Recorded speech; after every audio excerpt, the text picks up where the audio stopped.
લોકસભાની ચૂંટણીની જાહેરાત થતા આદર્શ આચાર સંહિતાનો કડક અમલ શરૂ થયો છે। ત્યારે અંકલેશ્વર તાલુકામાં ચૂંટણી વિભાગ દ્વારા વિવિધ પક્ષોના બેનરો તેમજ દિવાલ પરના લખાણો દૂર કરવામાં આવ્યા હતા। ભારતીય ચૂંટણી પંચ દ્વારા લોકસભાની સામાન્ય ચૂંટણી 2024ની જાહેરાત સાથે આદર્શ આચાર સંહિતા અમલમાં આવી જતા તેના ચુસ્ત અમલ માટે ચૂંટણી તંત્ર દ્વારા તાત્કાલિક કામગીરી શરૂ કરી દેવામાં આવી છે। ત્યારે અંકલેશ્વર તાલુકામાં આદર્શ આચાર સંહિતાનો કડક અમલ શરૂ કરાયો છે।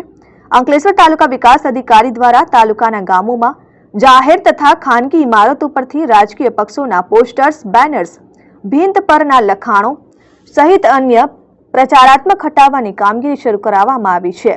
અંકલેશ્વર શહેરમાં જાહેર સ્થળો, સરકારી ઇમારતો તેમજ ખાનગી ઇમારતો પરથી સરકારી જાહેરાતો તથા રાજકીય લખાણોવાળા પોસ્ટર, બેનર્સ, ઝંડીઓ ઉતારવાની દિવાલ પરના લખાણો દૂર કરવાની કાર્યવાહી કરવામાં આવી રહી છે।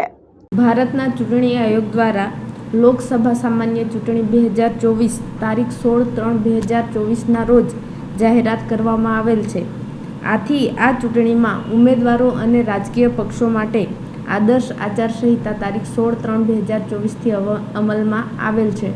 આ અંતર્ગત અંકલેશ્વર તાલુકાના તમામ ગામોમાં આદર્શ આચારસંહિતાના કડક અમલીકરણ માટે ગ્રામ્ય કક્ષાએ આવેલ તમામ સરકારી કચેરીઓ અને જાહેર સ્થળોએ લાગેલ પોસ્ટરો, બેનરો, ભીંતસૂત્રો વગેરે દૂર કરી આદર્શ આચારસંહિતાના કડક અમલીકરણ માટે પગલાઓ લેવામાં આવેલ છે।